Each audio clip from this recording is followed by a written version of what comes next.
Hi everyone and welcome to my channel.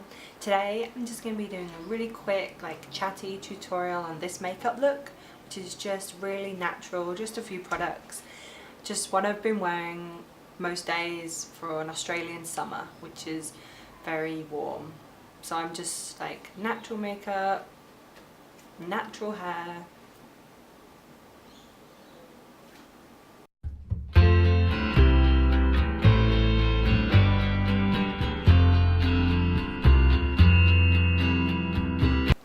Okay. Woo! Okay, so I've had a shower, washed my face, and I'm going to be showing you my everyday makeup routine. Pretty much hardly any makeup, just a few products, not wearing makeup look, which I go for most days. So what I do to start with, so I'm just going to use my toner. I probably won't need to put this in the video. Spray it, rub it on my hands, put it on my face. So I'm going to be putting on my eye cream. Excuse me looking into the viewfinder. Oh, I really have got a breakout.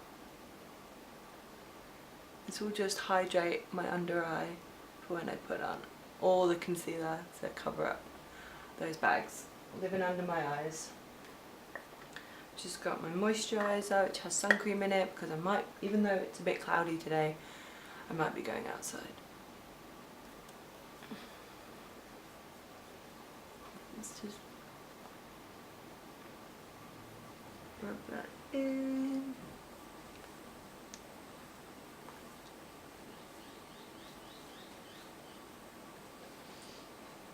And lip balm, which is kind of like a lip gloss lip balm. Put on so that can soak on while I do my makeup.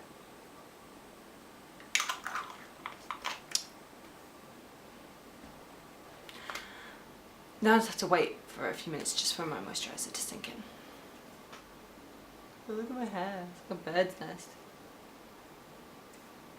Okay, so first thing I'm going to be using is concealer for under my eyes and just on this breakout area, which I have pretty much on this side of my face. Kind of like a two-face. Not so bad. So the concealer that I'm using is the Maybelline Instant Age Rewind Dark Circle one that looks like this. Ooh, I'm doing that. So you just have to twist it to get some product out. I'm just going to be using my finger, I think. I do have a brush, but just rubbing it in a little bit with my finger. I'm sorry, I'm all blurry.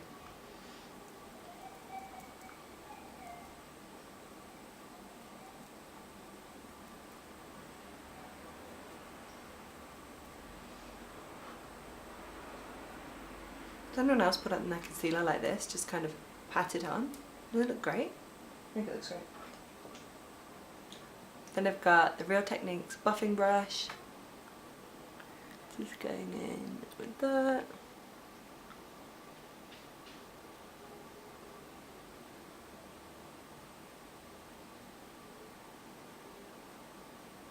And just putting it into my hairline.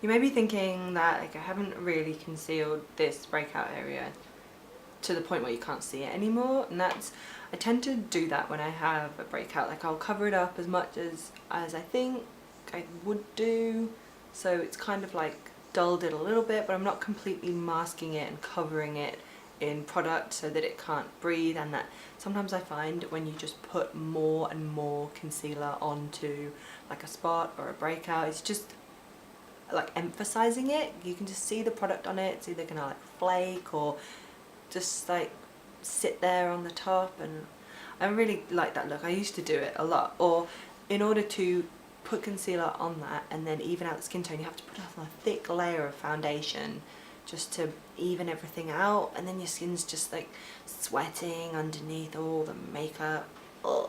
So I try now just to cover it up a little bit, just try not to look at it, and no one's going to care, because so what, you have a breakout, you probably won't have it next week, doesn't matter. So I'm just going in with my powder, which is the Rimmel Stay Matte. I just use the translucent powder so that I don't add any more colour to my face or when I'm tanned, and then I go in with bronzer if I want to warm up my complexion at all. So the bronzer that I've got is the Bourjois like chocolate powder one. So it's kind of like, looks like a little chocolate. A little bar of chocolate. Which reminds me, I've not had breakfast. Actually, I did eat a little piece of chocolate. Oh, Christmas chocolate blues. So I'm just kind of using the same big brush just to get all over my complexion more than like contouring, in order to just warm everything up, because that translucent powder I have, because it's not like a colour, it's just the translucent one, it's quite pale, so it can kind of like ghost face you a little bit. So, and then I'm just going to go in with some blusher. I'm just going to be using the Natural Collection in Peach and Melba. So it's just kind of like a dusty pink colour, really just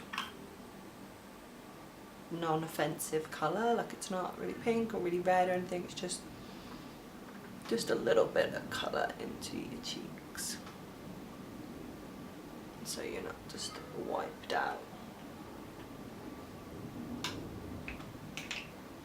And then the next stage for me is definitely my brows. If I wasn't going to do anything to my face, and the one thing I was going to be doing, it would be my brows. I would happily not wear blush, like leave my breakouts just out there for the world, but my brows are growing. They're in the process of growing for about the last 5 years.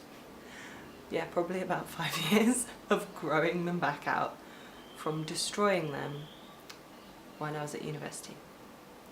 Might just come a little closer. So as you can see, my brows are sparse in a few places, this being the particular culprit, and there's also like a whole layer underneath here which is just not coming back, is it? I don't think it's coming back. So I'm just using the Hourglass in Soft Brunette. So I'm just using the spoolie to brush them through with it. And then I've just got the nib. So what I tend to do is just start in this little bit, and pretty much what I'm filling in is underneath, so because that's the part where I plucked it and now I'm growing it back. So just all the underneath, and then maybe just a little bit at the top to define it. I always tend to raise my eyebrows as well when I fill them in, because otherwise they're so close, and I'm like, ooh, and do it like this. Wow, doing your eyebrows in a viewfinder is actually really difficult. I might need a mirror,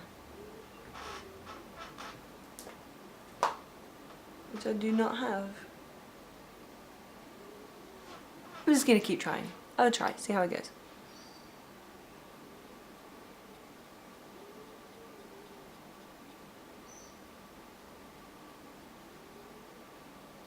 When I first used this product, I found it really hard. Like, it's just like a waxy nib, and I just kind of drew it on like a pencil, and I just could not get it right. Now I think I've got it a lot better after using it for a few months. Like, I'm just doing like small little lines, like, and you have to press hard to get the product on there, but you also don't want to press too hard, because then it's just like a dark, harsh dark line.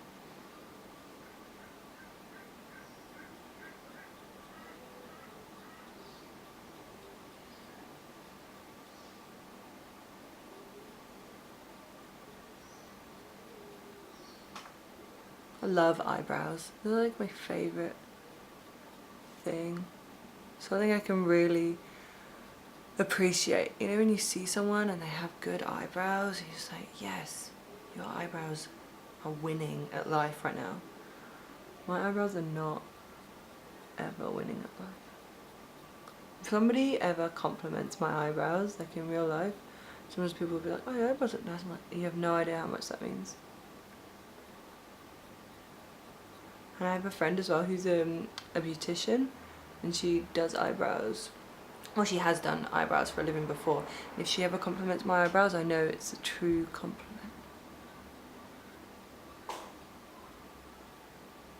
Just want to fill in that gap.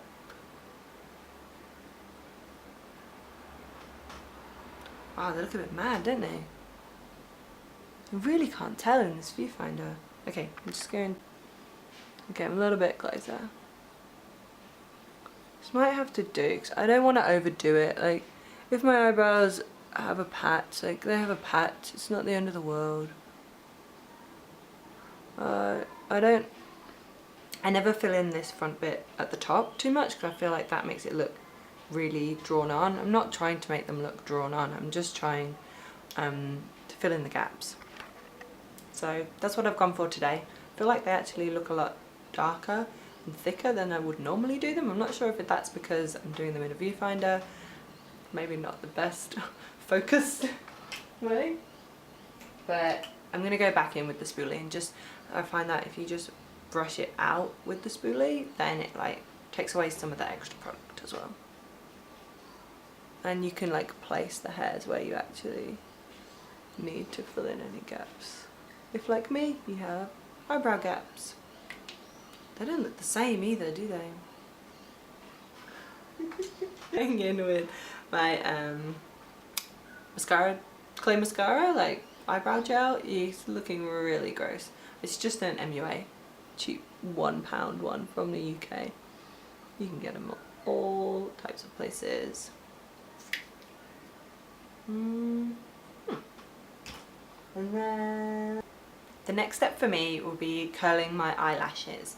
I find that, especially if you're going for like a no makeup, hardly any makeup, natural look, that having curled eyelashes, even whether you apply mascara afterwards or not, like it's going to make a huge difference, and it's going to make you just look so much more put together.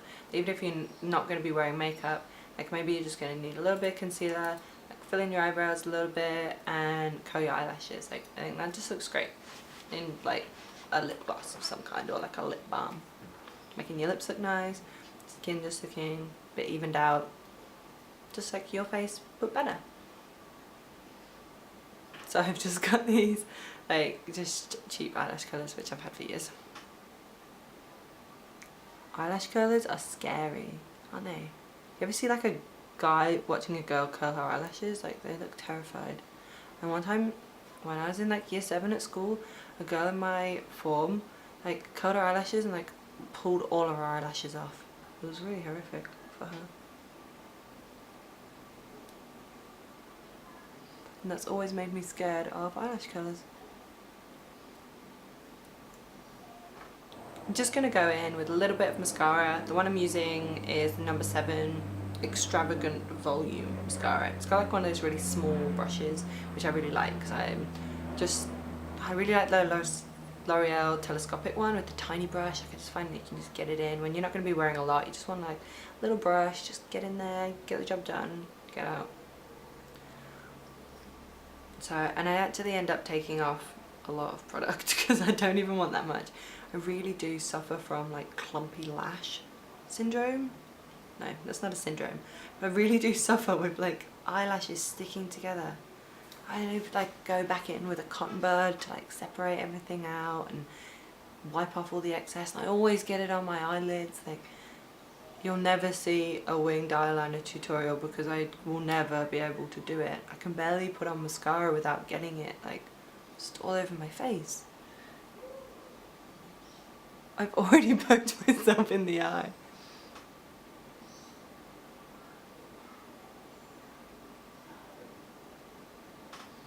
I normally would just put like a little bit on the bottom, but I'm not feeling very brave today.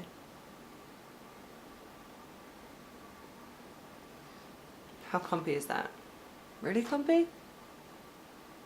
Not too clumpy.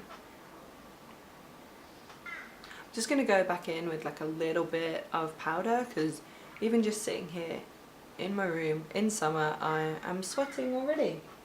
So heaven forbid when I go outside I'm just gonna be melting. So I'm just gonna do T-zone. I guess that's one good thing about an Australian summer, you never need highlighter. Like, you always have this sheen of glitter. No, it's not glitter. You always have this sheen of just melted makeup on your face. That's part of the reason as well why I'm doing like hardly any makeup tutorial, because I'm really warm. It's really warm here. It's summertime, middle of summer. It's probably like, no, it's cloudy today, so it's not really 30 degrees, but it is warm, and your makeup just melts off, and then it just blocks your pores, and you just feel gross, and like you're sweating, so you're rubbing your eye, and you've got mascara on and makeup on, and you start rubbing your face, and it's just going everywhere. So, and I just find that like the older I get, the less that I want to put lots of makeup on my face every day, and I find it's just a real treat when I do have an event, or I'm going out, or I just want to impress, like, and I'll just put on a bit more. Whereas every day, it's fine for me to just not wear too much, and that's it. So this is pretty much the finished look. It's just my face. I'll do something with my hair too. Okay, so I think my hair is wet. I washed it last night and then I fell asleep on the couch and didn't do anything with it. Oh, look at that. People pay good money for surfer, what do they call it? Beach waves? Beach babe waves? That's not a thing. Yeah, my hair is done. This is my hair. No, I'm just kidding. I would dry it a bit with a hairdryer, but I'm just too hot. I don't want to put the hairdryer on. So I'm just gonna make this work without straighteners and hairdryer because it's too hot to use straighteners and hairdryer. Right, so I've got parting on the side.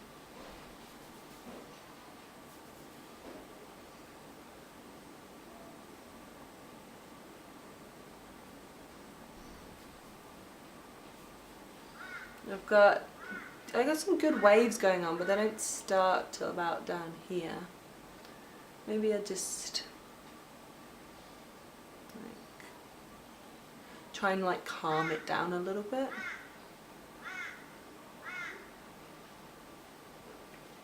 So if I was going to be doing my hair from this, I'd probably like dry it with a hairdryer a little bit, just for like a minute or so, just to like get rid of the wet that's underneath.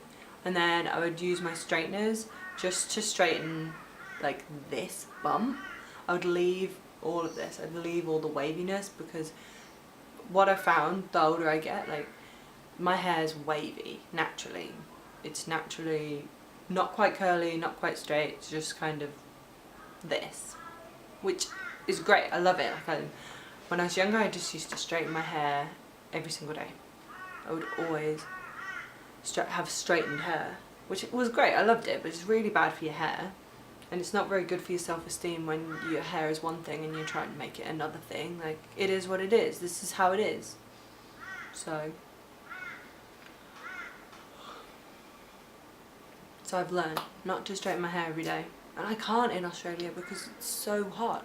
I just can't put my straighteners on. Already that bumpy bit has already started to go down.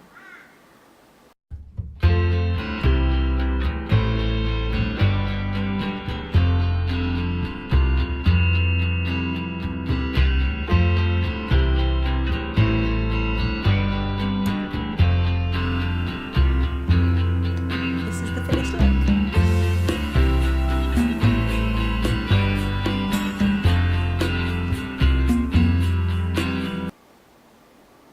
That's it.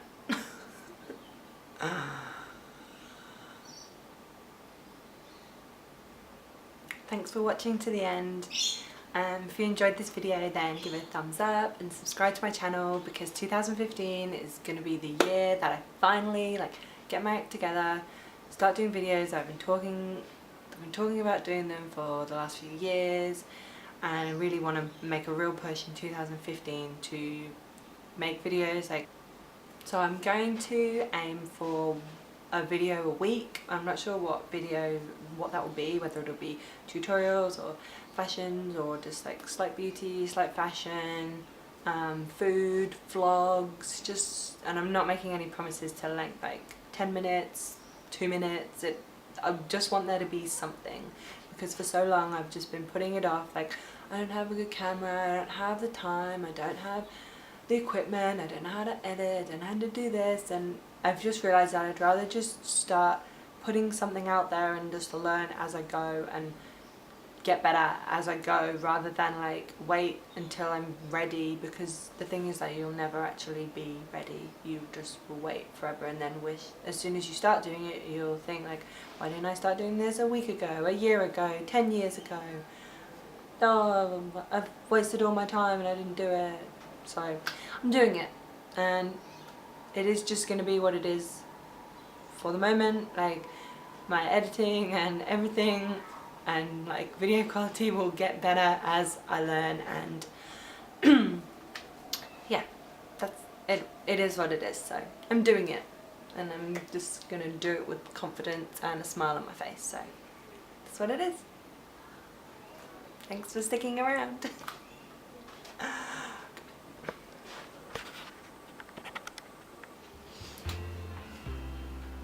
I got something in my ear. Oh, I already hate it.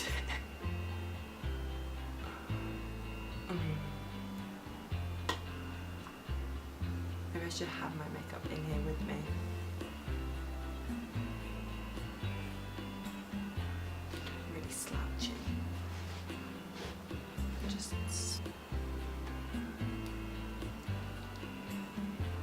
Clean my teeth as well. Important to brush your teeth. I feel like I need some music on. And then I've got Real Techniques Real Techniques makeup. Oh, I don't like that at all. Stop again. Cut. I might actually just. No, I'm just gonna leave it. No biggie. No biggie. That's fine. Oh, I'm sweating.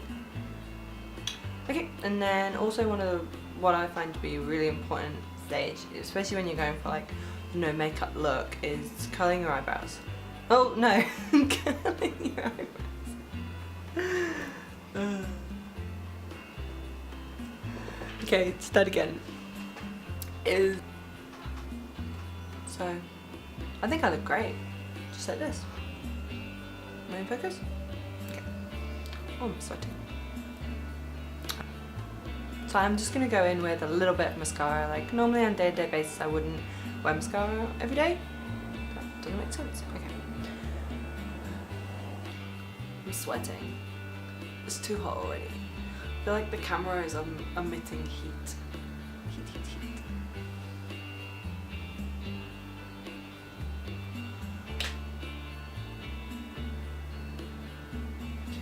I need a catchphrase.